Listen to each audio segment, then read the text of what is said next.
Oke guys, selamat siang. Sekarang kami udah sampai di daerah Bener Meriah.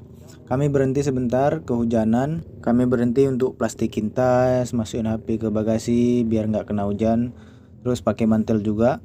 Setelah ini baru lanjut lagi perjalanan ke Aceh Tengah Takengon. Ini kami masih setengah perjalanan. Kira-kira dari sini 2 sampai 3 jam lagi baru sampai ke Takengon. Ini kami masih nunggu kawan juga sebagian di belakang baru lanjut jalan. Walaupun agak gerimis, kami tetap lanjut jalan ke Takengon, takutnya kemalaman sampai ke tempat.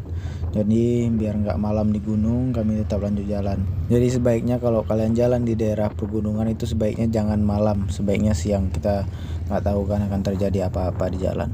Ini kami cuman bertiga aja, yang lainnya udah duluan di depan ngebut karena kami bawa Scoopy, terus Kap 70 itu agak berat. Ini aja kami tanjakan tuh agak pelan, harus belok kiri kanan, itu aja Kap 70 juga harus dibantu dorong